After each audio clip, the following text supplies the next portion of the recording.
ഹരി ഓം. SPYSS NYC Malayalam online നാരായണീയ പഠനയാത്ര 97-ാം ദിവസത്തിലേക്ക് കടന്നിരിക്കുന്നു. ഇതിൽ പങ്കെടുക്കുന്ന ശിക്ഷകരെയും പഠിതാക്കളെയും ശ്രോതാക്കളെയും ഈ സായം സന്ധ്യയിലേക്ക് സാദരം ക്ഷണിക്കുന്നു. എല്ലാവർക്കും നമസ്കാരം. ഇന്ന് പഠനത്തിനുള്ളത് 87-ാം ദശകം കുചേലവൃത്തം. ധ്യാനശ്ലോകം ചെല്ലുന്നത് ഓമന CK അക്ക. ചാൻഡിങ് ഗൈഡൻസ് ലതാ ദിവാകർ അക്ക. ബാക്കപ്പിൽ രമാക്ക. ശ്ലോക റെപ്പറ്റീഷൻ സരസ്വതി അക്ക, സരോജിനി അക്ക, ഷീലാക്ക, വത്സലാക്ക, ശശികുമാരി അക്ക. ചാൻഡിങ് ഗൈഡൻസ് ധ്യാന ശ്ലോകം ചൊല്ലാനായി ഓമന CK അക്കെ സാദരം ക്ഷണിക്കുന്നു. ഹരിയും അക്ക. നമസ്കാരം. ഹരിയോ. ധ്യാന ശ്ലോകം. അഗജാനന പത്മാർക്കം ഗജാനന മഹർനിശം അനേകദന്തം ഭക്താനാം ഏകദന്തമുപാസ്മഹേ. ശ്രീമഹാഗണപതയേ നമഃ. ഗുരുവേ സർവലോകാനാം ഭിഷജേ ഭവരോഗിണാം നിധയേ സർവവിദ്യാനാം ശ്രീദക്ഷിണാമൂർത്തയേ നമഃ.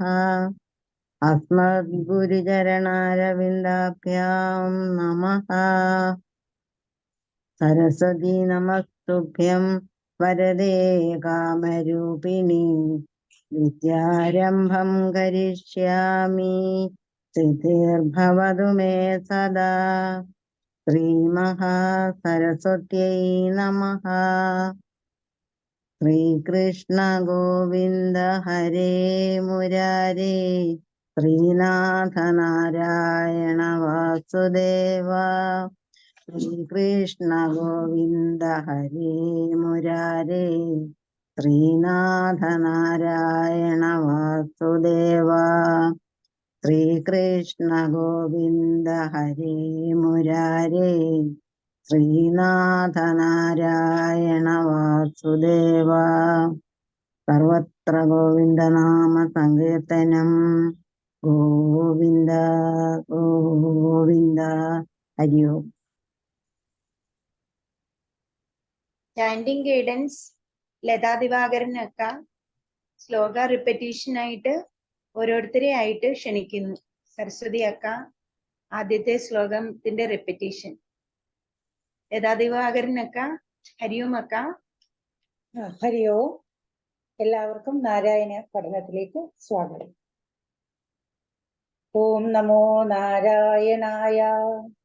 ഓം നമോ ഭഗവതേ വാസുദേവായ.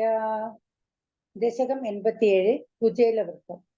ഭാഗവതത്തിൽ ഇതിനെ സുധാമാവ് എന്നാണ് കുചേലനെ അഭിസംബോധന ചെയ്യുന്നത്.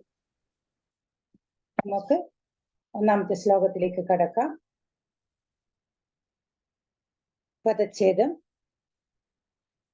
കുചേലനാമ ഭവതഃ സധീത്യതാം ഗതഃ സഹ സാന്ദീപനി മന്ദിരേ ദ്വിജഃ ത്വദ് ഏകരാഗേണ ധനാദി നിസ്പൃഹഃ ദിനാനി നിന്നേ പ്രശമി ഗൃഹാശ്രമി. ശ്ലോകം. കുചേലനാമ ഭവതഃ സധീത്യതാം ഗതഃ സാന്ദീപനി മന്ദിരേ ദ്വിജഃ.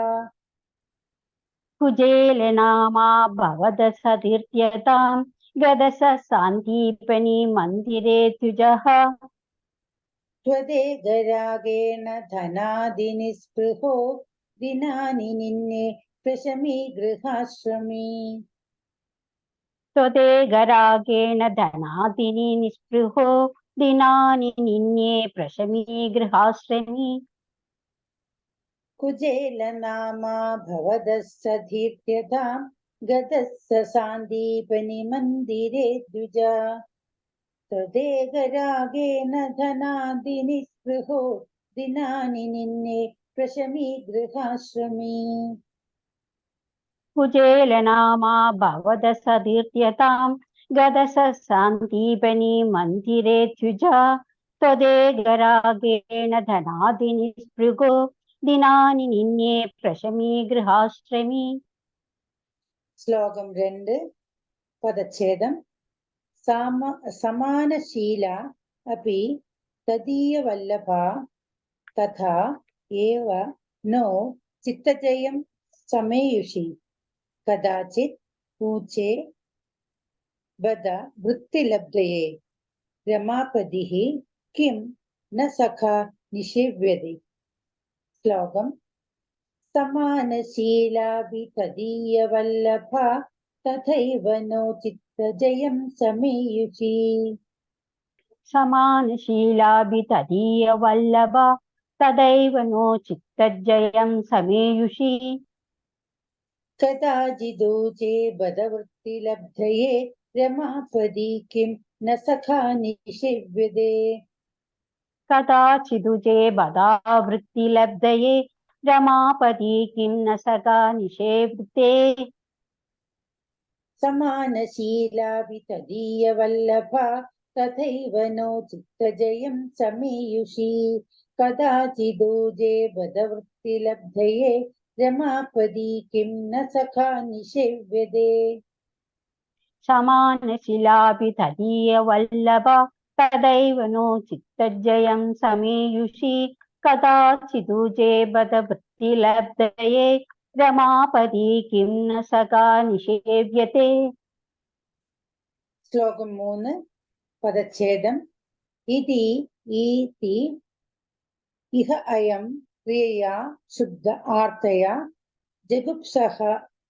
ജഗുപ്സമാനഃ അപി ധനേ മദ ആവഹേ തദാ ത്വത് ആലോകന കൗതുകാദ് യയൗ വഹൻ പടാന്തേ പൃഥുകാൻ ഉപായനം.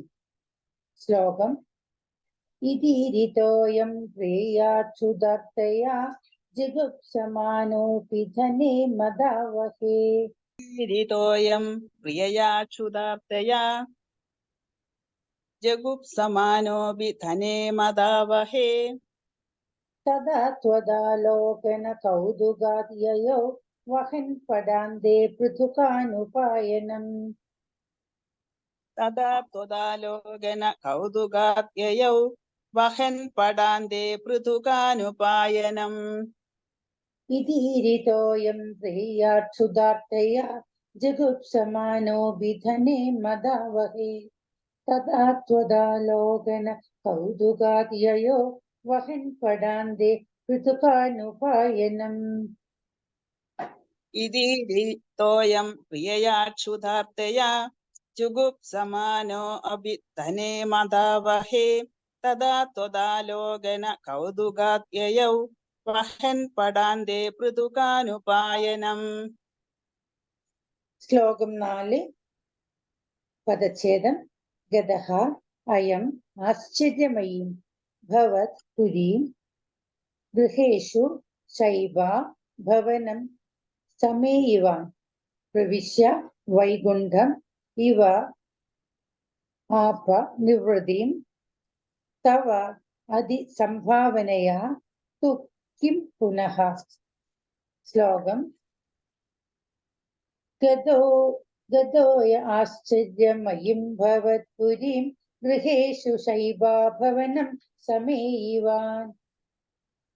ഗതോയമാശ്ചര്യമയീം ഭവത് പുരീം ഗൃഹേഷു ശൈഭ്യാ ഭവനം സമേയിവാൻ. പ്രവിശ്യ വൈകുണ്ഠമിവാപനിർവൃതിം തവാദിസംഭാവനയാ തു കിം പുനഃ. പ്രവിശ്യ വൈകുണ്ഠമിവാപനിർവൃതിം തവാദിസംഭാവനയാ തു കിം പുനഃ. ഗതോയ ആശ്ചര്യമയീം ഭവത് പുരീം ഗൃഹേഷു ശൈവാ ഭവനം സമേയിവാൻ. പ്രവിശ്യ വൈകുണ്ഠമിവാപനിർവൃതിം തവാദിസംഭാവനയാ തു കിം പുനഃ. ഗതോയമാശ്ചര്യമയീം ഭവത് പുരീം ഗൃഹേഷു ശൈഭ്യാ ഭവനം സമേയിവാൻ.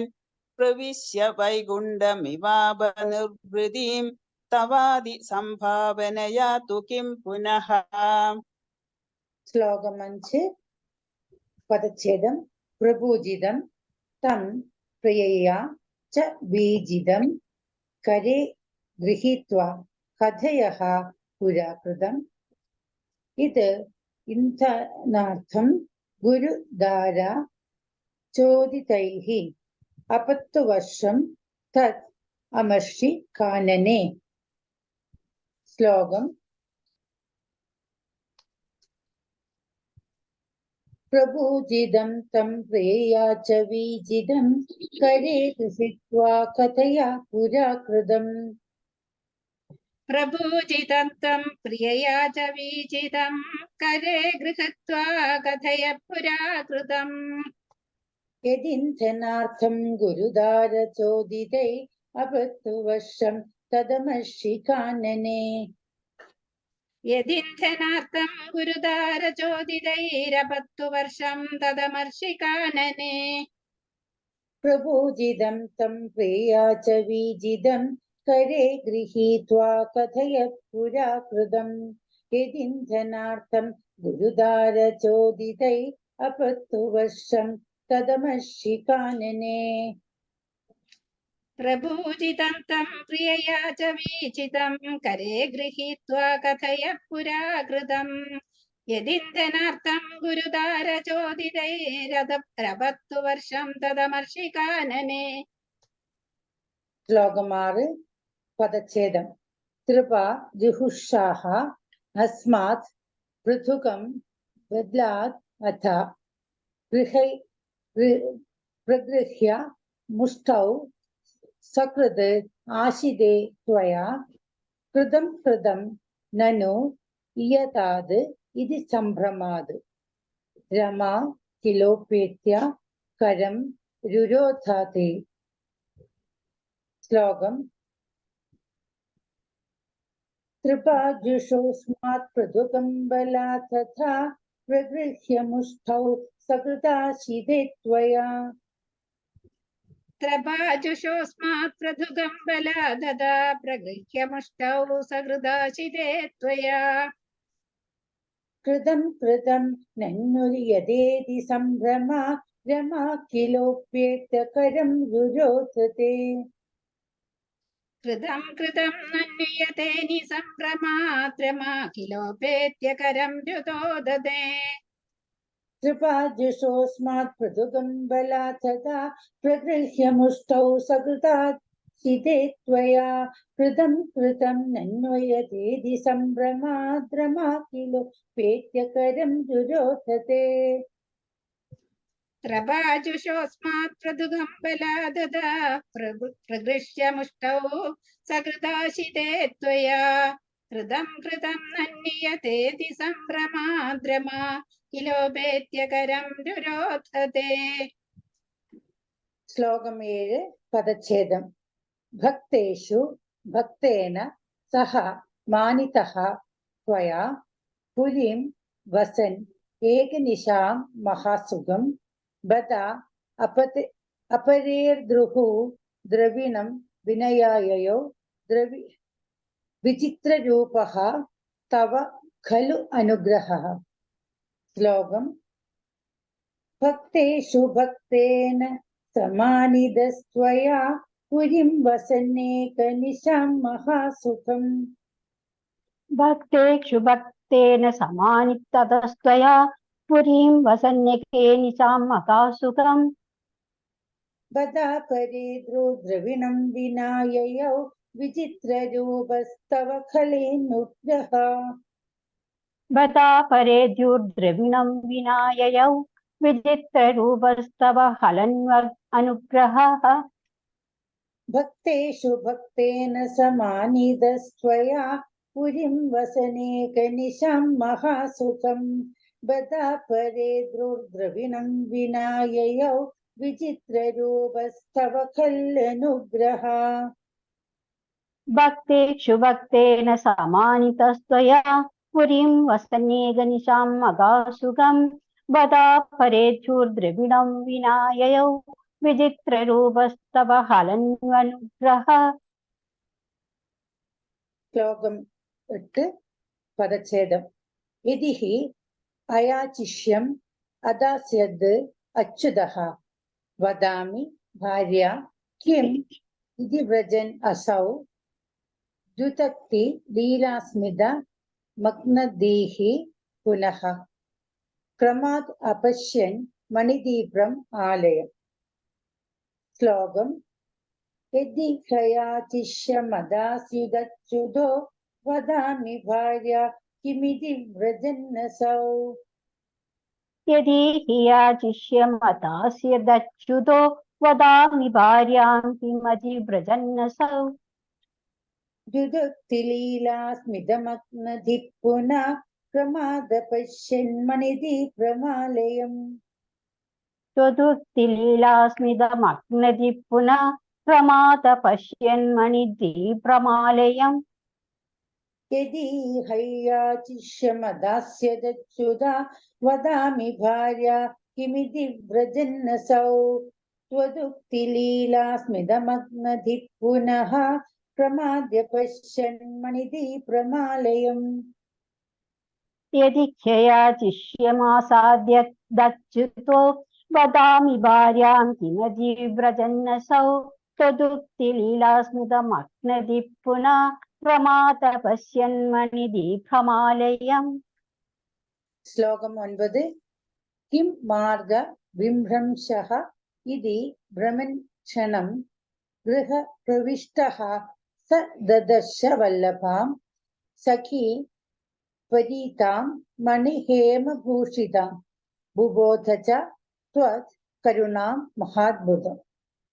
श्लोकम् किं मार्ग विभ्रंश इति भ्रमन् क्षणं गृहं प्रविष्ट स ददर्श वल्लभाम्। किं मार्गविभ्रंश इति भ्रमन् क्षणं गृहं प्रविष्टा सदर्शर्ष वल्लभाम्। सखी त्वरीतां मणिहेमभूषितां बुबोध च त्वत्करुणां महाद्भुताम्। सखी परीतां मणिहेमभूषितां बुबोध च तत्करुणां महाद्भुताम्। किं मार्गविभ्रंश इति भ्रमन् क्षणं गृहं प्रविष्ट सददर्श वल्लभां सखी परीतां मणिहेमभूषितां बुबोध च त्वत्करुणां महाद्भुताम्। किं मार्गविभ्रंश इति भ्रमन् क्षणं गृहं प्रविष्टा सददर्श वल्लभां सखी परीतां मणिहेमभूषितां बुबोध च तत्करुणां महाद्भुताम्। श्लोकं 10 पदच्छेदं कः रत्नशालासु वसन् अपि स्वयं समुन्न मद्भक्ति हरः अमृतं ययौ त्वम् एवम् आपूरित भक्तिवाञ्छितः मरुत्पुराधीश हरस्व मे गदान्। श्लोकम् रत्नशालासु वसन्नपि स्वयं समुन्नमद्भक्तिभरो मृदं ययौ। सरत्नशालासु वसन्नपि स्वयं समुन्नमल्भक्तिभरो मृतं ययौ। त्वमेव मा पूरितभक्तवाञ्छितो मरुत्पुराधीश हरस्व मे गदान्। त्वमेव मा पूरितभक्तवाञ्छितो मरुत्पुराधीश हरस्व मे गदान्। सरत्नशालासु वसन्नपि स्वयं समुन्नमद्भक्तिभरो मृदं ययौ त्वमेव पूरितभक्तवाञ्छितो मरुत्पुराधीश हरस्व मे गदा। सरत्नशालासु वसन्नपि स्वयं समुन्नमल्भक्तिभरो मृदं ययौ त्वमेव मां पूरितभक्तवाञ्छितो मरुत्पुराधीश हरस्व मे गदान्। श्रीहरये नमः। गोपिका जीवनस्मरणं गोविन्द गोविन्द नारायण अखिल गुरु भगवन् नमस्ते। सर्वत्र गोविन्द नाम संकीर्तनं गोविन्द गोविन्द। ഹരി ഓം. പദച്ഛയം, പാരായണം, റെപ്പറ്റീഷൻ എല്ലാം വളരെ ഭംഗിയായി കഴിഞ്ഞിരിക്കുന്നു. ഇനി നമുക്ക് ആദരണീയായ സിന്ധു ആനന്ദക്ക ഈ ദശകത്തിന്റെ അർത്ഥം പറഞ്ഞു തരുന്നതാണ്. ഹരി ഓം സിന്ധു ആനന്ദക്ക. ഹരി ഓം അക്ക. ഇവിടെ ദശകം 87 കുചേല വൃത്തം ആണ് നമ്മൾ ഇതുവരെ വായിച്ചു കേട്ടത്. ഭഗവാന്റെ കൂടെ സാന്ദീപനി മഹർഷിയുടെ ആശ്രമത്തിൽ 64 ദിവസം സതീർത്ഥ്യനായിരുന്നു സുദാമാവ് എന്ന ബ്രാഹ്മണൻ.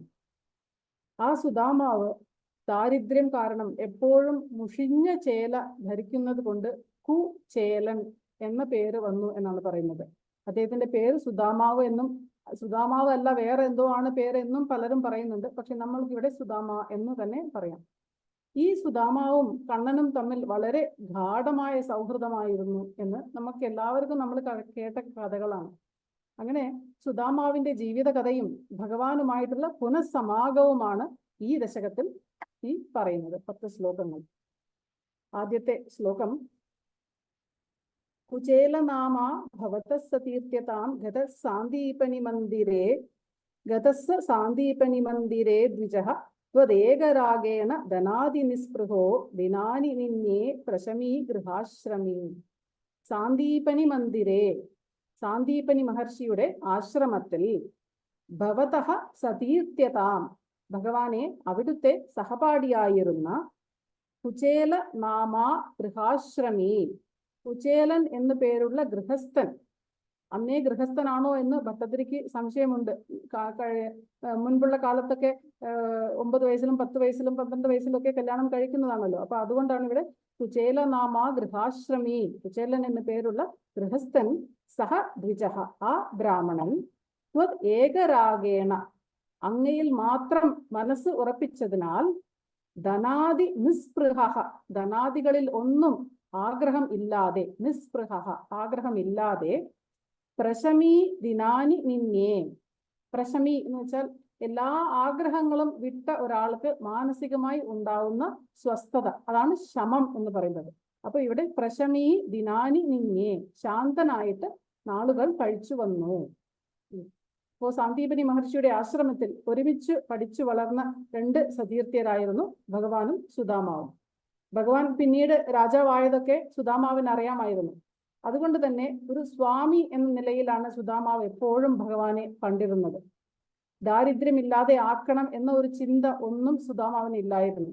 കാരണം അദ്ദേഹം ആ ജീവിതത്തിലും സംതൃപ്തനായിരുന്നു എന്നാണ് പറയുന്നത്. ഭഗവത് ഭക്തി എന്ന ഒരു ധനം വെച്ച് നോക്കിയാൽ സുദാമാവ് അതീവ സമ്പന്നനായിരുന്നു എന്ന് പറയാം. അങ്ങനെ രണ്ടാമത്തെ ശ്ലോകം: സമാനശീലാപി തദീയവല്ലഭ തദൈവ നോ ചിത്തജയം സമേയുഷി കദാചിദൂചേ ബത വൃത്തിലബ്ധയേ രമാപതിക്കിന്ന സഖാ നിഷേവ്യത്തെ. തദീയവല്ലഭ, ആ സുദാമാവിന്റെ പത്നി, സമാനശീല അപി, ഭർത്താവിനെ പോലെ ശാന്തശീലയായിരുന്നു, തഥാ ഏവ എന്നിരുന്നാലും, അത്രത്തോളം, ചിത്തജയം നോ സമേയുഷി, മനസ്സ് ഭഗവാനിൽ ഉറച്ചിട്ടില്ല എന്ന് പറയുന്നു. ദാരിദ്ര്യ അവസ്ഥയിൽ ആരും ചിന്തിച്ചു പോകുന്നത് ഭക്ഷണം, വീട്, വസ്ത്രം എന്നിവയാണ്. നമ്മൾ എല്ലാവരും അങ്ങനെയാണ് ചിന്തിക്കുന്നത്. അപ്പോൾ അത് തന്നെയാണ് ഇവിടെ സുദാമാവിന്റെ പത്നിയും ചിന്തിച്ചത്. കഥാചിത് ഊച്ചേ, ഒരു ദിവസം ഇപ്രകാരം പറഞ്ഞു: ബത വൃത്തിലബ്ധയേ, കഷ്ടം തന്നെയാണ് നമ്മുടെ കാര്യം, ജീവിക്കാനുള്ള വക കിട്ടാൻ വേണ്ടി, സഖാ രമാപതി, അങ്ങയുടെ സുഹൃത്തല്ലേ രമാപതി. ഇവിടെ രമാ എന്നാൽ ഐശ്വര്യത്തിന്റെ ദേവത എന്ന് തന്നെയാണ് അർത്ഥം. അതുകൊണ്ടാണ് രമാപതി എന്ന് തന്നെ ഇവിടെ എഴുതിയിരിക്കുന്നത്. ഭഗവാൻ അനുഗ്രഹിച്ചാൽ ഐശ്വര്യം കിട്ടും എന്നുള്ളത് തന്നെ. കിംന നിഷേവ്യത്തെ, എന്താണ് അങ്ങ് ഒന്ന് പോയി കാണാത്തത്, അങ്ങയുടെ സുഹൃത്തല്ലേ രമാപതി എന്ന് പറയുകയാണ്.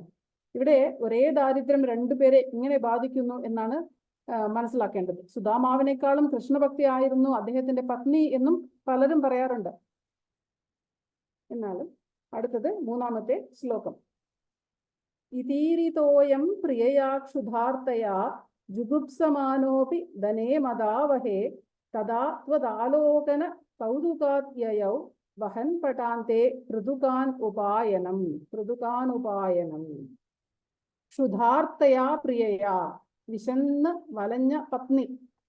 ഇതി ഈരിതഃ അയം, ഇപ്രകാരം പറഞ്ഞപ്പോൾ ആ സുദാമാവ് മദാവഹേ ധനേ. മദം എന്നാൽ അഹങ്കാരം. ധനം കൂടുമ്പോൾ നമ്മൾ അറിയാതെ തന്നെ അഹങ്കാരം കൂടും, അങ്ങനെയാണല്ലോ പറയാറ്. അങ്ങനെ ആ അഹങ്കാരത്തിൽ ഉണ്ടാക്കുന്ന ധനത്തിൽ അദ്ദേഹത്തിന് ഒട്ടും താല്പര്യമില്ലായിരുന്നു. ജുഗുപ്സമാനഹ അപി, അങ്ങനെയുള്ള ആ ധനത്തോട് അദ്ദേഹത്തിന് വെറുപ്പുണ്ട്. എന്നാലും ആ സുദാമാവിന് എന്നിരുന്നാലും തഥാ പത്നി അങ്ങനെ പറഞ്ഞപ്പോൾ എന്താണെന്നറിയില്ല, പെട്ടെന്ന് ഭഗവാനെ കാണാൻ ഒരു കൊതി തോന്നി. കുറെ നാളായി ഭഗവാനെ ഒന്ന് കാണണം കാണണം എന്ന് വിചാരിക്കുന്നു. മനസ്സിലിട്ട് താലോലിക്കുന്ന ഒരു സ്വപ്നമായിരുന്നു അതുവരെ അന്ന്. അതിന് ചിറക് വന്ന പോലെ ഒരു തോന്നൽ. അങ്ങനെ ത്വതാലോകന കൗതുക, ഭഗവാനെ അങ്ങേ ഒന്ന് കാണാമല്ലോ എന്ന കൗതുകത്തോടെ. അപ്പോൾ വെറും കൈയോടെ പോവാൻ പറ്റില്ല. അപ്പൊ എന്ത് ചെയ്യും? സുദാമാവിനെ സംബന്ധിച്ച് ഭഗവാൻ ഒരു സ്വാമി തന്നെയാണ്. സ്വാമിയെയും ഗുരുനാഥനെയും കാണാൻ പോകുമ്പോൾ വെറും കൈയോടെ പോകരുത് എന്നാണ് ശാസ്ത്രമതം. അതുകൊണ്ട് എന്തെങ്കിലും ഒന്ന് കൊണ്ടുപോകണം. അപ്പോ പത്നി 4 വീടുകളിൽ നിന്ന് 4 പിടി അവിൽ വാങ്ങിച്ചു. പടാന്തെ, തന്റെ ഒരു വസ്ത്രം അല്ലെങ്കിൽ സാരിയിൽ നിന്നൊരു ഭാഗം കീറിയിട്ട് ഒരു കിഴി പോലെ കെട്ടി എന്നാണ് പറയുന്നത്. അപ്പൊ അവിൽ കിഴി. പൃഥുകാൻ ഉപായനം, ആ അവിൽ തിരുമുൽ കാഴ്ചയായിട്ട് വഹന്യയോ, അതും എടുത്തുകൊണ്ട് ദ്വാരകയിലേക്ക് പുറപ്പെട്ടു. അടുത്തത് 4ാമത്തെ ശ്ലോകം. ഗതോയമാശ്ചര്യമയീം ഭവത്പുരീം ഗൃഹേഷു ശൈബ്യാഭവനം സമേയിവാൻ പ്രവിശ്യ വൈകുണ്ഠമിവാപ നിർവൃതിം തവാദി സംഭാവനയാ തും കിം പുനഃ. ആശ്ചര്യമയീം ഭവത്പുരീം, അത്ഭുത കാഴ്ചകൾ നിറഞ്ഞ അങ്ങയുടെ ദ്വാരകാപുരിയിൽ ഗതഃ അയം, എത്തിയ ആ സുദാമാവ്, ഗൃഹേഷു ശൈബ്യാഭവനം, 16,008 ഗൃഹങ്ങൾ ഉള്ളതിൽ ശൈബ്യ എന്നു പേരുള്ള അല്ലെങ്കിൽ മിത്രവിന്ദയുടെ ഗൃഹത്തിൽ സമേയിവാൻ എത്തിച്ചേർന്നു. വൈകുണ്ഠം പ്രവിശ്യ ഇവ, താൻ വൈകുണ്ഠത്തിലെത്തിയോ എന്ന് പോലും തോന്നിപ്പോയി എന്നാണ് പറയുന്നത്. നിർവൃതി മാപ, അങ്ങനെ ഒരു പരമാനന്ദം അനുഭവിച്ചു. തവ അതിസംഭാവനയാ തു പുനഃ കിം, കാരണം ഒട്ടും പ്രതീക്ഷിക്കാതെ ഭഗവാനെ അങ്ങയുടെ അതിഗംഭീരമായ സത്കാരം. ഭഗവാൻ മഞ്ചലിൽ ഇരിക്കുകയായിരുന്നു. അവിടെ നിന്നും ഗോപുരദ്വാരത്തിലേക്ക് ഓടി ചെല്ലുന്നു, കെട്ടിപ്പിടിക്കുന്നു, കൈയോടെ പിടിച്ചുകൊണ്ടു പോരുന്നു, ആ മഞ്ചലിൽ തന്നെ ഇരുത്തുന്നു, ഭാര്യയോട് വീശി കൊടുക്കാൻ പറയുന്നു, കാല് കഴുകി കൊടുക്കുന്നു. ഇങ്ങനെ വളരെ ഗംഭീരമായ സത്കാരം തന്നെയായിരുന്നു. ആരാണ് അതാണ് അതിസംഭാവനയ എന്ന് പറയാൻ കാരണം. ഇതിലപ്പുറം ആവേശത്തോടെ ഒരാളെ സത്കരിക്കാൻ പറ്റില്ല എന്ന് തന്നെ പറയാം. അവിടെയുള്ള എല്ലാവരും ആശ്ചര്യപ്പെട്ട് ഇരുന്നു പോയി. ആരാണ്, എന്താണ്, ആർക്കും ഒരു പിടിയുമില്ല. അങ്ങനെ സുദാമാവിന് സ്ഥലകാല ബോധം പോലും ഉണ്ടായിരുന്നില്ല എന്ന് തന്നെ പറയാം. 2 പേരുടെയും കണ്ണുകൾ നിറഞ്ഞു. ഇത്രയും കഥകൾ നമ്മൾ കേട്ടിട്ടും നാരായണീയത്തിൽ ഇത്രയും ദശകങ്ങൾ കഴിഞ്ഞിട്ടും ഭഗവാൻ എവിടെയും കരഞ്ഞതായിട്ട് ആരും പറയാറില്ല. പക്ഷെ ഇവിടെ തന്റെ സുഹൃത്തിനെ കണ്ടപ്പോൾ ആനന്ദാശ്രുക്കൾ പൊഴിച്ചു എന്ന് തന്നെയാണ് പറയുന്നത്. അടുത്തത് 5ാമത്തെ ശ്ലോകം. പ്രപൂജിതം തം പ്രിയയാച വീജിതം കരേ ഗൃഹീത്വാ കഥയ പുരാകൃതം യദിന്ധനാർത്ഥം ഗുരുതാരചോദിതൈഹി അപർത്തുവർഷം തദമർഷികാനനേ. അങ്ങനെ ഗുരുകുലത്തിൽ നിന്ന് പോയതിനു ശേഷം താൻ എന്തൊക്കെയാണ് ചെയ്തത്? അന്നേ എനിക്ക് അറിയാമായിരുന്നു. പഠിക്കുന്ന കാലത്ത് തന്നെ ഒരു ആഗ്രഹവും ഇല്ലാത്ത ആളായിരുന്നു. താൻ സന്യാസിയാണോ അതോ ഗൃഹസ്ഥനാണോ, എന്താണ് ചെയ്യുന്നത് എന്ന് പലതരം ചോദ്യങ്ങൾ ഭഗവാൻ ചോദിച്ചു. ഭഗവാൻ എല്ലാം അറിയാമായിരുന്നു, എന്നാലും പിന്നെയും ചോദിക്കുക തന്നെ. ആ പഴയ കാലം ഒന്നും ഞാൻ മറന്നിട്ടില്ല. എന്നിട്ട് അപ്പോൾ ഉണ്ടായ ഒരു സംഭവം അനുസ്മരിക്കുകയാണ് ഈ ശ്ലോകത്തിൽ. പ്രപൂജിതം പ്രിയയാച വീജിതം തം, വളരെയധികം സത്കരിക്കപ്പെട്ടു. പത്നിയായ മിത്രവിന്ദയാൽ വീശപ്പെട്ടു എന്നാണ്. വീജിതം, അതാണ് വീശപ്പെട്ടു എന്ന് പറയുന്നത്. അത്രയും ബഹുമാനം കാണിച്ചു എന്നാണ് നമ്മൾ മനസ്സിലാക്കേണ്ടത്. അങ്ങനെ വീശി കൊടുത്തുകൊണ്ടിരിക്കുന്ന സമയത്ത് ആ സുദാമാവിനോട് കരേ ഗൃഹീത്വ, കൈ പിടിച്ചുകൊണ്ട് ഭഗവാൻ പുരാകൃതം അകഥയ, പഴയ കഥകൾ പറഞ്ഞു തുടങ്ങി. യത് ഇന്ധനാർത്ഥം ഗുരുദാര ചോദിതൈഹി കാനനേ. ഒരു ദിവസം നമ്മൾ ഗുരുപത്നി, അതാണ് ഗുരുദാര, ഗുരുപത്നി പറഞ്ഞതനുസരിച്ച് വിറക് കൊണ്ടുവരാൻ, ഇന്ധനാർത്ഥം വിറക് കൊണ്ടുവരാൻ കാട്ടിൽ പോയപ്പോൾ തത് അപർത്തു വർഷം അമർഷി, സന്ധ്യാസമയത്ത് ആകസ്മികമായ കാറ്റും മഴയും പെയ്തു. അപ്പോൾ നിനക്ക് ഓർമ്മയുണ്ടോ വഴി അറിയാതെ വിഷമിച്ചു നിന്നതും ഇരുട്ടിൽ ആ കാട്ടിൽ പേടിച്ച് കഴിച്ചു പൂട്ടിയതും നിനക്ക് ഓർമ്മയുണ്ടോ എന്ന് ഭഗവാൻ ചോദിക്കുകയാണ്. അങ്ങനെ രാവിലെ വിറകുമായി നടന്നു വരുമ്പോൾ ഗുരു തങ്ങളെ കാണാതെ വിഷമിച്ച് തിരഞ്ഞു വന്നതും, അപ്പോൾ ഗുരു നമ്മളെ രണ്ടുപേരെയും തലയിൽ കൈവച്ച് അനുഗ്രഹിച്ചിട്ട് കുട്ടികളെ നിങ്ങൾ നന്നായി വരും എന്ന് പറഞ്ഞത് നിനക്ക് ഓർമ്മയുണ്ടോ എന്ന് ചോദിക്കണം. അപ്പോ ഇവിടെ ഗുരുവിന് വേണ്ടി എന്ത് ത്യാഗവും സഹിക്കാൻ തയ്യാറാവുന്നവർ ഭാവിയിൽ നല്ലവരായിട്ട് തീരും എന്ന അനുഗ്രഹമാണ് അവർക്ക് അവിടെ ഗുരു കൊടുത്തിരിക്കുന്നത്. ഞാൻ ഇപ്പോഴും ഇതൊക്കെ ഓർക്കുന്നു, വേറെ എന്തൊക്കെയാണ് വിശേഷങ്ങൾ എന്നിങ്ങനെ ചോദിച്ചു കൊണ്ടിരിക്കുകയാണ്. എത്ര പറഞ്ഞിട്ടും ഭഗവാന് മതിയാവുന്നില്ല. പക്ഷേ സുദാമാവാണെങ്കിലോ കണ്ണ് നിറഞ്ഞിട്ട് ആനന്ദ അതിശയത്തിൽ ഭഗവാനെ ഒന്ന് കാണാൻ പോലും പറ്റുന്നില്ലായിരുന്നു എന്നാണ് പറയുന്നത്. ഇങ്ങനെ 6ാമത്തെ ശ്ലോകം. ത്രപാജുഷോസ്മാത് പൃഥുകം ബലാദര പ്രഗൃഹ്യമുഷ്ടൗ സകൃദാശിതേ ത്വയാ കൃതം കൃതം നന്നുയതേതി സംഭ്രമാത് രമാ കിലോപേത്യ കരം രുരോധത്തെ. സംഭ്രമാത് രമാ കിലോപേത്യ കരം രുരോധത്തെ. ഇവിടെ ഭഗവാൻ എല്ലാം അറിയാം, എന്നാലും തനിക്ക് എന്താണ് കൊണ്ടുവന്നത് എന്ന് ചോദിച്ചിട്ട് പിടിച്ചു വാങ്ങുന്നതാണ് ഇവിടെ ഈ ശ്ലോകത്തിൽ പറയുന്നത്. അത് ത്രപാചുഷ അസ്മാത്. പിന്നീട് ലജ്ജയോടെ നിന്ന് സുദാമാവിൽ നിന്ന്, അതായത് ഭഗവാൻ ഇത്രയൊക്കെ അടുപ്പം കാണിച്ചിട്ടും ഇവിടെ ലജ്ജ എന്ന് പറയാൻ കാരണം എന്താണ്? സുദാമാവിന്റെ ദാരിദ്ര്യ അവസ്ഥയും ഭഗവാന്റെ സമ്പന്ന അവസ്ഥയും കണ്ടിട്ടാണ്. ചെല്ലാൻ പാടില്ലാത്ത ഒരു സ്ഥലത്ത് ചെല്ലുമ്പോൾ നമുക്കുണ്ടാവുന്ന ഒരു വികാരം, അതാണ് ഇവിടെ ലജ്ജ എന്ന് പറയുന്നത്. അപ്പൊ അതുകൊണ്ട് തന്നെ താൻ കൊണ്ടുവന്ന അവൽ കിഴി ഒളിപ്പിച്ചു വെച്ചിരിക്കുകയായിരുന്നു. പൃഥുകം ഫലാത് പ്രഗൃഹ്യ. ആ അവൽ കിഴിയെ ബലമായി പിടിച്ചെടുത്തു. എന്നിട്ട് പറഞ്ഞു, ആഹാ, എനിക്ക് വളരെ പ്രിയപ്പെട്ട അവൽ കൊണ്ടുവന്നിട്ടാണോ നീ ഇങ്ങനെ ഒളിപ്പിച്ചു വെച്ചത് എന്ന് ചോദിക്കുകയാണ്. ത്വയാ മുഷ്ടൗ സകൃത് ആശിതേ. ഭഗവാനെ അങ്ങ് ഒരു പിടി ഒരു പ്രാവശ്യം കഴിച്ചു, അതിൽ നിന്ന് എടുത്ത്, ആ കിഴിയിൽ നിന്ന് എടുത്ത് തുറന്ന് ഒരു പിടി അവൽ അങ്ങ് ഒരു പ്രാവശ്യം കഴിച്ചു. ഭഗവാൻ വീണ്ടും എടുക്കാൻ ഒരുങ്ങിയപ്പോൾ സംഭ്രമാത് രമാ ഉപേത്യ. അത്യന്തം പരിഭ്രമിച്ചുകൊണ്ട് രമാദേവി, അതായത് ലക്ഷ്മി ദേവി അവിടെ വന്നിട്ട് ഇയതാ നനു കൃതം കൃതം ഇതി, ഇത്രയും കൊണ്ട് തന്നെ മതി മതി എന്ന് പറഞ്ഞു. തേ കരം രുരോധഖില. ഭഗവാനെ അങ്ങയുടെ കരം തടഞ്ഞുവല്ലോ. എന്തുകൊണ്ട് തടഞ്ഞു എന്ന് ചോദിച്ചാൽ ലക്ഷ്മി ദേവിക്ക് അറിയാം, ഈ ഒരു പിടി അവൽ കഴിച്ചത് കൊണ്ട് സുദാമാവിന്റെ ദാരിദ്ര്യവും മാറി, ഇഹത്തിലും പരത്തിലും കിട്ടാവുന്ന അത്രയും ഐശ്വര്യവും അദ്ദേഹത്തിന് കിട്ടി. ഇനിയും കഴിച്ചാൽ ഈ ഭക്തന്റെ ദാസിയാവേണ്ടി വരും എന്ന് ലക്ഷ്മി ദേവിക്ക് അറിയാം. അപ്പോൾ ഒരു മനുഷ്യന് കഴിയാനുള്ളതൊക്കെ അങ്ങ് കൊടുത്തു കഴിഞ്ഞു എന്ന ഭാവത്തിലാണ് ദേവി ഭഗവാനെ തടഞ്ഞത് എന്ന് പറയുന്നു. അപ്പോൾ ഈ തടഞ്ഞതും ലക്ഷ്മി ദേവി പറഞ്ഞതും ഒന്നും സുദാമാവ് കാണുന്നില്ലേ എന്ന് തോന്നാം, അല്ലെ? അപ്പോൾ അദ്ദേഹം ഈ ലോകത്തിലേ അല്ല എന്ന പോലെയാണ് നിൽക്കുന്നത് സുദാമാവ്. കണ്ണൊക്കെ ഇങ്ങനെ നിറഞ്ഞിട്ട് ഒരു പരമാനന്ദത്തിൽ ഒന്നും കാണാൻ പറ്റുന്നില്ലായിരുന്നു എന്നതാണ് സത്യം. എനിക്ക് ഭക്തിയോടെ ഒരു ഇലയോ പൂവോ എന്ത് തന്നാലും എനിക്കത് അമൃതാണ്. അത് തന്നെയാണ് നമ്മൾ ഇന്നലെയുള്ള ഭഗവത്ഗീതയുടെ സെഷനിലും നമ്മൾ കണ്ടത്. ഇന്നലെ നമ്മൾ അനന്യ ഭക്തിയെ കുറിച്ച് പറഞ്ഞു, അത് തന്നെയാണ് ഇവിടെയും പറയുന്നത്. അടുത്തത് 7ാമത്തെ ശ്ലോകം.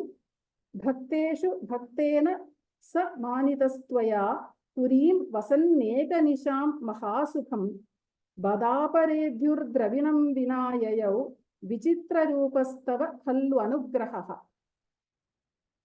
ഭക്തേഷു ഭക്തേന ത്വയാ, ഭക്തന്മാരിൽ ഭക്തിയുള്ള അങ്ങ്, മാനിതഃ സഹ, സത്കരിക്കപ്പെട്ട ആ സുദാമാവ്, പുരീം ഏകനിശാം മഹാസുഖം വസൻ. ആ പുരിയും ദ്വാരകാപുരിയിൽ ഏകനിശാം ഒരു രാത്രി, മഹാസുഖം വസൻ വളരെ ഒരു രാത്രി വളരെ സുഖമായി താമസിച്ചിട്ട് അദ്ദേഹം അത്രയും സുഖമായി ഒരു ദിവസം പോലും ഒരു രാത്രി പോലും ഉറങ്ങിയിട്ടില്ല എന്നാണ് പറയുന്നത്. അപ്പോ അങ്ങനെ ദ്വാരകാപുരിയിൽ ഒരു രാത്രി വളരെ സുഖമായി താമസിച്ചിട്ട് അപരേദ്യുഹു ദ്രവിണം വിനാ, അടുത്ത ദിവസം അപരേദ്യുഹു അടുത്ത ദിവസം ദ്രവിണം വിനാ, ധനം ഒന്നുമില്ലാതെ, അതായത് ആവശ്യങ്ങളൊന്നും പറഞ്ഞതുമില്ല, ഭഗവാൻ ചോദിച്ചതുമില്ല. ഭഗവാൻ അറിയാമായിരുന്നു സുദാമാവ് ഒന്നും ചോദിക്കില്ല എന്നും. അങ്ങനെ യയൗ ബത, മടങ്ങിപ്പോയി, കഷ്ടം തന്നെ. തവ അനുഗ്രഹ വിചിത്രരൂപ ഖലു. ഭഗവാനെ അങ്ങയുടെ അനുഗ്രഹം വളരെ വിചിത്രമാണല്ലോ. അനുഗ്രഹം പല സമയത്തും ഗൂഢമായിട്ടായിരിക്കും എന്നാണ് ഇവിടെ മേൽപ്പത്തൂർ ഉദ്ദേശിച്ചിരിക്കുന്നത്. അടുത്തത് 8ാമത്തെ ശ്ലോകം. യദി ഹ്യയാചിഷ്യം അദാസ്യദച്യുതോ വദാമി ഭാര്യാം കിമിതി വ്രജന്നസൗ ത്വദുക്തി ലീലാസ്മിതമഗ്നദീഹി പുനഃ ക്രമാദപശ്യൻ മണിദീപ്രമാലയം യതി ഹി അയാചിഷ്യം. ഒരു പക്ഷേ ഞാൻ ചോദിച്ചിരുന്നെങ്കിൽ അച്യുത അദാസ്യത്, ഭഗവാൻ അച്യുതൻ തരുമായിരുന്നു, പക്ഷെ എനിക്ക് ചോദിക്കാൻ തോന്നിയില്ല. ഭാര്യാം കിം വദാമി ഇതി, ഈ പത്നിയോട്, എൻ്റെ ഭാര്യയോട് ഞാൻ എന്തു പറയും എന്ന് വിചാരിച്ച് മനസ്സ് വിഷമിക്കുകയാണ്. പക്ഷെ അതിനെയൊക്കെ മറികടന്ന് ഭഗവാനെ കണ്ടത് മുതൽ ഉണ്ടായ എല്ലാ സംഭവങ്ങളും, തന്നോട് പറഞ്ഞ വർത്തമാനങ്ങൾ എല്ലാം മനസ്സിൽ തെളിഞ്ഞു വന്നു. അതാണ് പുനഃ ക്രമാത് ത്വത് ഉക്തി ലീലാസ്മിത മഗ്ന ദീഹി എന്ന് പറഞ്ഞത്. അപ്പോൾ പിന്നീട് ക്രമേണ ക്രമേണ അങ്ങയുടെ വാക്കുകൾ, ചേഷ്ടകൾ, അതായത് വാക്കുകൾ, ഉക്തി, ലീലകൾ, അങ്ങയുടെ ചേഷ്ടകൾ, സ്മിതം, സന്തോഷം, അല്ലെങ്കിൽ ആരെയും മയക്കുന്ന ആ പുഞ്ചിരി, ഇതിലൊക്കെ മുഴുകിപ്പോയിട്ട്, മഗ്നദീഹി, ഇതിലൊക്കെ മുഴുകിപ്പോയിട്ട് വ്രജൻ അസൗ, താൻ കുറെ നേരമായി നടക്കുന്നു എന്ന് കൂടെ അറിയാതെ തന്റെ വാസസ്ഥാനത്ത് എത്തിയ ആ സുദാമാവ് ഞെട്ടിപ്പോയി. എന്തുകൊണ്ടാണ്? ക്രമാദപശ്യൻ മണിദീപ്രം ആലയം, മണിദീപ്രം ആലയം അപശ്യത്, രത്നങ്ങളെ കൊണ്ട് മിന്നിത്തിളങ്ങുന്ന ഒരു മണിമാളികയാണ് സുദാമാവ് അവിടെ കണ്ടത്. ഇതെന്തൊരു അതിശയമാണ് എന്ന് വിചാരിച്ച് അത്ഭുതപ്പെട്ടു പോയി. അടുത്തത് 9ാമത്തെ ശ്ലോകം. കിം മാർഗവിഭ്രംശഃ ഇതി ഭ്രമൻ ക്ഷണം ഗൃഹം പ്രവിഷ്ട സ ദദർശ വല്ലഭാം സഖീപരീതാം മണിഹേമഭൂഷിതാം ബുബോധ ച ത്വത്കരുണാം മഹാദ്ഭുതാം. കിം മാർഗ വിഭ്രംശഃ ഇതി ക്ഷണം ഭ്രമൻ. കിം മാർഗ, എന്തു പറ്റി? വഴി തെറ്റിയോ? കിം മാർഗ വിഭ്രംശഃ എന്ന് ഒരു നേരം ഭ്രമിച്ചു പോയി. എന്നാൽ ആ ചുറ്റുപാടിന് ഒരു മാറ്റവുമില്ല. തൻ്റെ വീടിന്റെ അടുത്തുള്ള ഒരു ഗ്രഹങ്ങളിലും ഒരു മാറ്റവുമില്ല. ദേവതമാരെ പോലെയുള്ള സ്ത്രീകൾ പുറത്തേക്ക് വന്ന് സുദാമാവിനെ അകത്തേക്ക് കൊണ്ടുപോയി എന്നാണ് ഭാഗവതം പറയുന്നത്. ഗൃഹം പ്രവിഷ്ട സഹ, ആ ഗൃഹത്തിനുള്ളിൽ കടന്നപ്പോൾ ആ സുദാമാവ് എന്താണ് കണ്ടത്? സഖീ പരീതാം മണിഹേമഭൂഷിതാം വല്ലഭാം ദദർശ, തോഴിമാരുടെ മധ്യത്തിൽ മിന്നുന്ന രത്നങ്ങളും സ്വർണങ്ങളും കൊണ്ട് അലങ്കൃതയായിട്ട് തന്റെ പത്നി തന്നെയോ എന്ന് തോന്നുന്ന വിധത്തിൽ തന്റെ പത്നിയെ കണ്ടുവല്ലോ. ത്വത്കരുണാം മഹാദ്ഭുതാം ബുബോധ ച, അവിടെ നിന്നും സുദാമാവ് അറിയാതെ വിളിച്ചുപോയി, ഭഗവാനെ, അങ്ങയുടെ കരുണ മഹാത്ഭുതം തന്നെ, അത്യാശ്ചര്യം തന്നെ എന്ന് ഞാൻ മനസ്സിലാക്കുന്നു, എനിക്ക് ബോധ്യപ്പെട്ടു. അതാണ് ബുബോധ ച. അടുത്തത് 10ാമത്തെ ശ്ലോകം. സ രത്നശാലാസു വസന്നപി സ്വയം സമുന്നമത് ഭക്തി വരോമൃതം യയൗ ത്വമേവ മാപൂരിത ഭക്ത വാഞ്ചിതോ മരുത്പുരാധീശ ഹരസ്വമേ ഗദാൻ. അപ്പോ സഹ രത്നശാലാസു വസൻ അപി, ആ സുദാമാവ് രത്നങ്ങൾ കൊണ്ടുള്ള ഗൃഹത്തിലാണ് താമസിച്ചത് എന്ന് പറഞ്ഞല്ലോ. മണിഹേമഭൂഷിതാം, എല്ലാം രത്നങ്ങൾ കൊണ്ടുള്ള ഗൃഹങ്ങളും ഉള്ളിലെല്ലാം രത്നങ്ങളും മണികളും അങ്ങനെയുള്ള എല്ലാം ഉണ്ടായിരുന്നു എന്നാണ് പറയുന്നത്. അങ്ങനെയുള്ള ആ രത്നങ്ങൾ കൊണ്ടുള്ള ഗൃഹത്തിൽ താമസിച്ചു. എങ്കിൽ പോലും വസൻ അപി, എങ്കിൽ പോലും സ്വയം സമുന്നമത് ഭക്തി ബരഹ, മനസ്സുകൊണ്ട് ഭഗവാനോടുള്ള ഭക്തി ഓരോ ദിവസവും കൂടിക്കൂടി വന്നു എന്നാണ് പറയുന്നത്. ഭക്തി രസത്തിൽ അങ്ങനെ ലയിച്ച് അമൃതം യയൗ, ആ സുദാമാവ് ഭഗവാനിലേക്ക് ലയിച്ചു, ഭഗവാന്റെ പരമപദത്തെ പ്രാപിച്ചു. ഇവിടെ അമൃതം എന്നാൽ മോക്ഷം എന്നാണ് അർത്ഥം. അപ്പം അമൃതം യയൗ എന്നാൽ മോക്ഷം പ്രാപിച്ചു എന്ന് പറയുന്നു. മരുത്പുരാധീശ, അല്ലയോ ഗുരുവായൂരപ്പ, ഏവം ആപൂരിത ഭക്തവാഞ്ചിത, ഇപ്രകാരം തന്റെ ഭക്തനാണ് എങ്കിൽ, തന്നിൽ ശരണാഗതി അടഞ്ഞുവെങ്കിൽ ആ ഭക്തന്റെ യോഗവും, അതായത് യോഗം എന്ന് പറഞ്ഞാൽ തനിക്ക് ഇല്ലാത്തത് ലഭിക്കുന്നത്, ക്ഷേമവും, ക്ഷേമം എന്നാൽ ആ ലഭിച്ചതിനെ നിലനിർത്തുന്നത്. സോ ആ ഒരു ഭക്തന്റെ യോഗവും ക്ഷേമവും താൻ വഹിക്കുമെന്ന് ഗീതയിൽ പറഞ്ഞ പോലെ ആ തത്വത്തിന് ഏറ്റവും നല്ല ഒരു ഉദാഹരണമാണ് ഈ സുദാമാവിന്റെ കഥ. ഭക്തന്റെ ആഗ്രഹം പറഞ്ഞില്ലെങ്കിൽ പോലും അത് അറിഞ്ഞ് സാധിച്ചു കൊടുക്കുന്ന അല്ലയോ ഭഗവാനെ, ത്വം മേ ഗദാൻ ഹരസ്വ, അങ്ങ് എന്റെ അസുഖങ്ങളെ ഇല്ലാതാക്കണമേ. ഇവിടെ ഭഗവാൻ ആ അവിൽ എടുത്ത് കഴിച്ചത് സുദാമാവിന്റെ പത്നി കൊടുത്തയച്ചത് കൊണ്ടാണ് എന്നും പറയാറുണ്ട്. അവളുടെ ഭക്തിയാണ് ആ അവിലിന്റെ ഉള്ളിൽ ഉള്ളത് എന്നാണ് പറയുന്നത്. സുദാമ വെറും ഒരു നിമിത്തം മാത്രമായിരുന്നു എന്നും പറയുന്നു. ഇവിടെ ജീവിതത്തിൽ പ്രശ്നങ്ങൾ വരില്ല എന്നല്ല, അങ്ങനെ അതിനെ ഭക്തി കൊണ്ട് ഒരു പരിച പോലെ ആക്കിയിട്ട് ആ പ്രശ്നങ്ങളെ തടയാൻ നമ്മൾക്ക് എല്ലാവർക്കും സാധിക്കും. ഭഗവാനിൽ ശരണാഗതി ചെയ്താൽ ആ ദുഃഖങ്ങളൊന്നും തന്നെ നമ്മുടെ മനസ്സിനെ ബാധിക്കാത്ത വിധത്തിൽ നമുക്ക് ജീവിക്കാൻ സാധിക്കും എന്ന് പറഞ്ഞുകൊണ്ട് ഈ ഒരു ദശകം ഇവിടെ സമാപിക്കുന്നു. രമാക്ക എന്തെങ്കിലും പറയാനുണ്ടോ? രമാക്ക പറയൂ. സിന്ധുവക്ക വളരെ ഭംഗിയായിട്ടൊക്കെ പറഞ്ഞു, എല്ലാം വിശദമായി. എന്ത് പറയാനാണ്, എന്നാലും നമുക്ക് ചിന്തിക്കാം.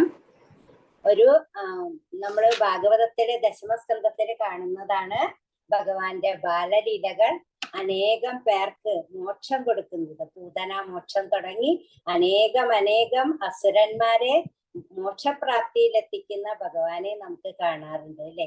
അങ്ങനെ ഇരിക്കുമ്പോ പരീക്ഷത്ത് ശ്രീസുഖ ബ്രഹ്മർഷിയോട് പറയാണ്, ഭക്തനായിട്ട് ആരെങ്കിലും ഉണ്ടോ എന്ന് ചിന്തിക്കുകയാണ്. അങ്ങനെ ഭഗവാന്റെ ഭക്തനായിട്ട്, അപ്പൊ നമ്മളൊക്കെ പറയാറുണ്ട് ഞാനും ഭക്തനാണ്. ഇപ്പൊ ഞാൻ ആധ്യാത്മികതയിലേക്കൊക്കെ വന്നു ചേർന്നു, ഞാൻ നിറയെ നാമങ്ങളൊക്കെ ചൊല്ലുന്നുണ്ട്, നാരായണീയം വായിക്കുന്നു, ഭാഗവതം വായിക്കുന്നു, ഞാനിപ്പോ ഭക്തിയായി എന്ന് വിചാരിക്കുന്നു.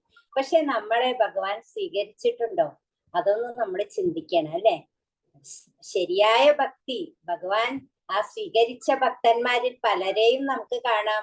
പൂന്താനം, കുറൂരമ്മ, അല്ലെങ്കിൽ മഞ്ജുള ആലിന്റെ പേര് തന്നെ മഞ്ജുള, മാല്യം ചാർത്തിയ ആ ആലിന്റെ പേരാണ് മഞ്ജുളാലെന്ന് ഗുരുവായൂർ കിഴക്കേ നടയിൽ കാണാം. അങ്ങനെ പല ഭക്തന്മാരുടെ കൂട്ടത്തിലാണ് സാക്ഷാൽ ഭക്തനായ ഭഗവാൻ ഭക്തനായിട്ട് കരുതിയ ആ സുധാമാവ്.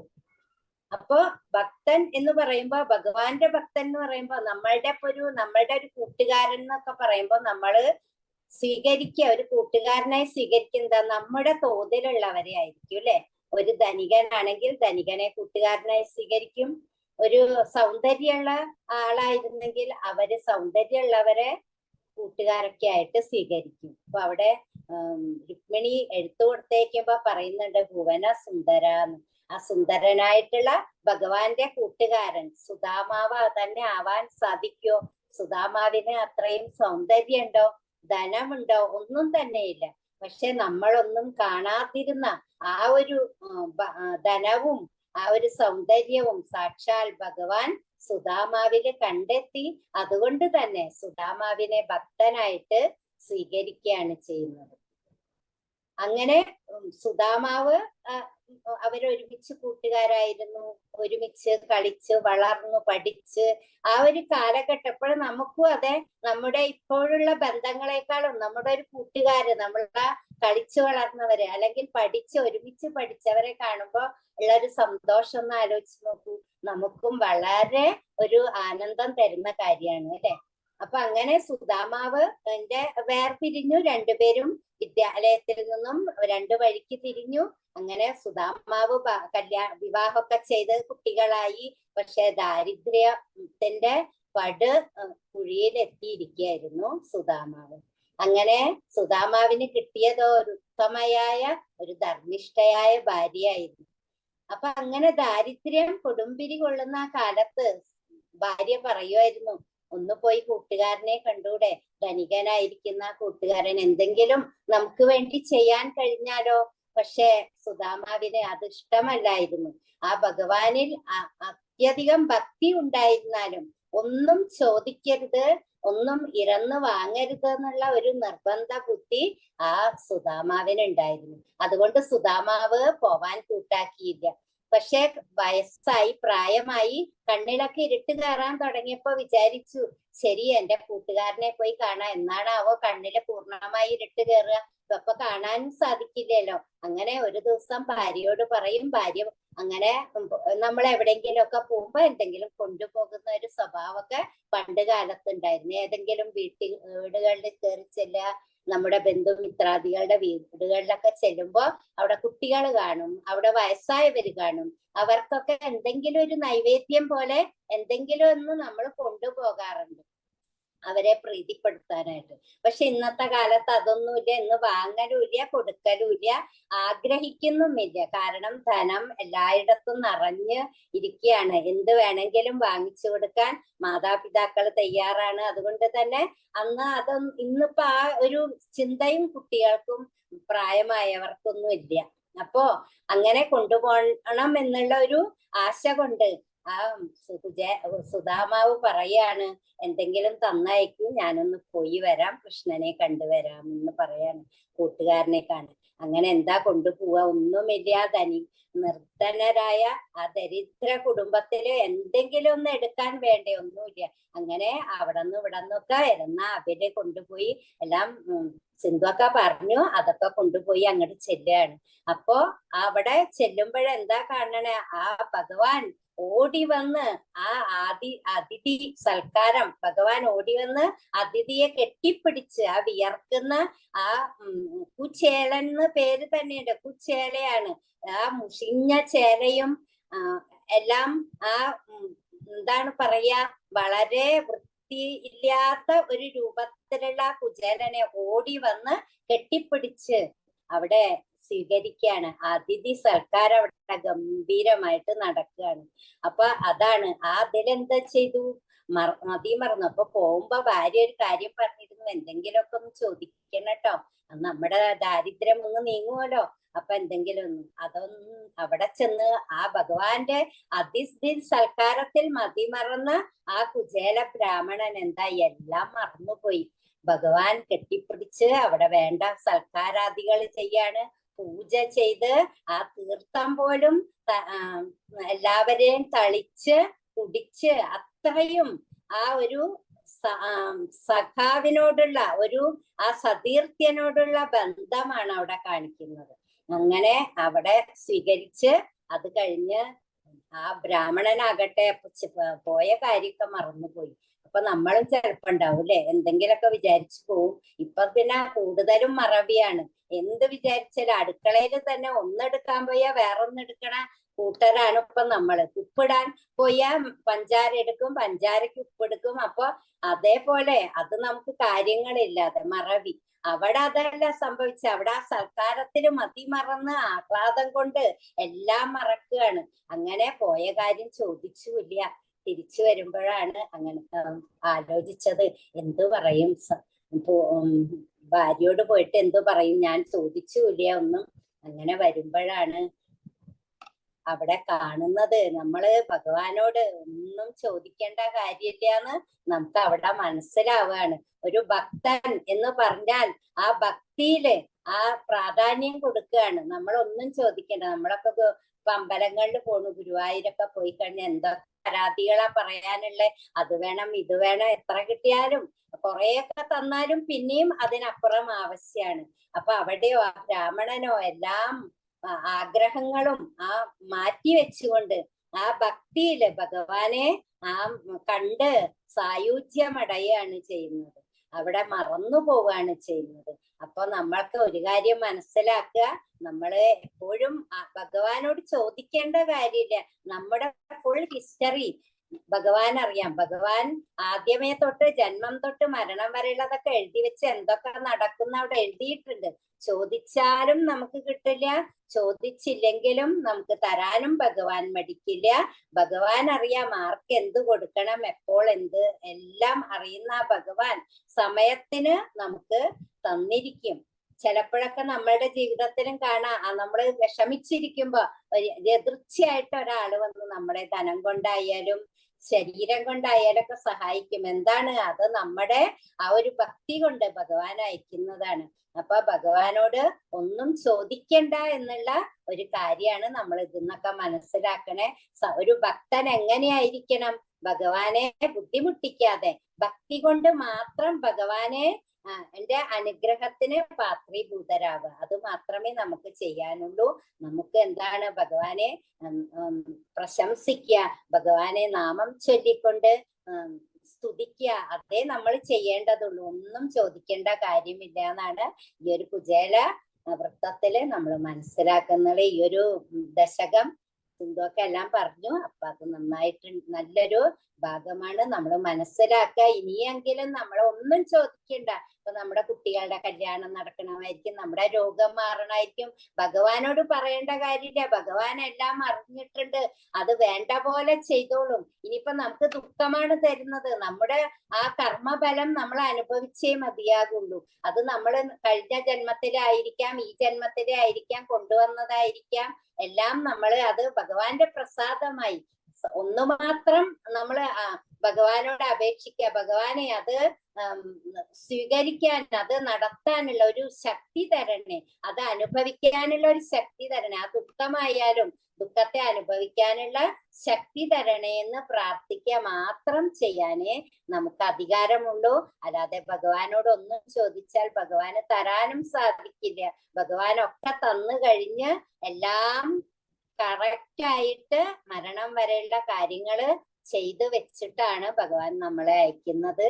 അപ്പൊ നമ്മള് പിന്നെ എന്താണെന്ന് വെച്ചാൽ നമുക്ക് ആനന്ദം, ആ മാനസികമായിട്ടുള്ള ആനന്ദമാണ് ഭഗവാനെ സ്മരിക്കുമ്പോ കിട്ടുന്നത്. ആ ഒരു ആനന്ദം തന്നെയാണ് നമുക്ക് എല്ലാം തരുന്നത് എന്ന് പറഞ്ഞുകൊണ്ട് ഞാൻ നിർത്തുകയാണ്. പറയാൻ അവസരം തന്നതിന് നന്ദി. കായേന വാചാ മനസേന്ദ്രിയൈർവാ ബുദ്ധ്യാത്മനാ വാ പ്രകൃതേ സ്വഭാവാത് കരോമി യദ്യത് സകലം പരസ്മൈ നാരായണായേതി സമർപ്പയാമി. സർവം ശ്രീനാരായണായേതി സമർപ്പയാമി. സർവം ശ്രീനാരായണായേതി സമർപ്പയാമി. എല്ലാം ഭഗവാന് സമർപ്പിക്കുക. ദുഃഖങ്ങളായാലും സുഖങ്ങളായാലും ഭഗവാന് സമർപ്പിച്ച് നമ്മള് സന്തോഷമായിട്ടിരിക്കുക. ഹരി ഓം. ഹരി ഓം. വിവരണം വളരെ ഭംഗിയായി ലളിതമായ പദപ്രയോഗങ്ങൾ കൊണ്ട് നമ്മളെ ഭക്തിയിലേക്ക് നയിച്ച സിന്ധു ആനന്ദ് അക്ക, രമ അക്ക, എല്ലാവർക്കും SPYSS NYCയുടെ പേരിൽ പ്രത്യേകമായി നന്ദി അറിയിക്കുന്നു. ഓരോ ശ്ലോകവും വായിക്കുകയും അതിന്റെ ഗൈഡൻസ് കൊടുക്കുകയും ചെയ്ത ലതാദിവാകര അക്ക, ശ്ലോകം ചൊല്ലി ധ്യാന ശ്ലോകം ചൊല്ലിയ ഓമനക്ക, ചാൻഡിങ് ഗൈഡൻസ് കൊടുത്ത ലതാദിവാകരൻ അക്ക, ശ്ലോക റെപ്പിറ്റീഷൻ ചെയ്ത സരസ്വതി അക്ക, സരോജിനി അക്ക, ഷീല അക്ക, വത്സല അക്ക, ശശികുമാരി അക്ക, ഓരോരുത്തരെയും SPYSS NYCയുടെ പേരിൽ എല്ലാവർക്കും നന്ദി അറിയിക്കുന്നു. എല്ലാവരും വളരെ ഭംഗിയായി അവരവർക്കുള്ള ശ്ലോകങ്ങൾ വളരെ നന്നായി ചൊല്ലി എല്ലാവർക്കും മനസ്സിലാവുന്ന പോലെ എല്ലാവരും പറഞ്ഞു തന്നു. ഇനി SPYSS പ്രമുഖ് ഗോപണ്ണന് നന്ദി പറയുന്നു. എഡിറ്റിംഗ് ചെയ്ത് ഈ വീഡിയോ ഭംഗിയായി നമ്മളിലേക്ക് എത്തിക്കുന്ന ബാക്കില് ഇതിന്റെ എല്ലാം പുറകിൽ സൈലന്റ് ആയിരിക്കുന്ന സ്വനീന അക്കയ്ക്ക് നന്ദി പറയുന്നു. നമ്മളെ എല്ലാരും ഇതിനു വേണ്ടി ഏകോപിപ്പിച്ച് ഇത് ഏറ്റവും മനോഹരമാക്കി കൊണ്ട് നടക്കാൻ വേണ്ടി സഹായിക്കുന്ന ഇന്ദിരാദേവി അക്കയോട് പ്രത്യേകമായി SPYSS NYCയുടെ പേരിൽ നന്ദി അറിയിക്കുന്നു. നാരായണീയം പഠനം വളരെ ഗംഭീരമായി. ഇനി നമുക്ക് ലോക കല്യാണ മന്ത്രം ജപിക്കാം. സർവേ ഭവന്തു സുഖിനഃ, സർവേ സന്തു നിരാമയ, സർവേ ഭദ്രാണി പശ്യന്തു, മാ കശ്ചിത് ദുഃഖമാത് ഭവേത്. ഓം ശാന്തി ശാന്തി ശാന്തി. ഹരി ഓം.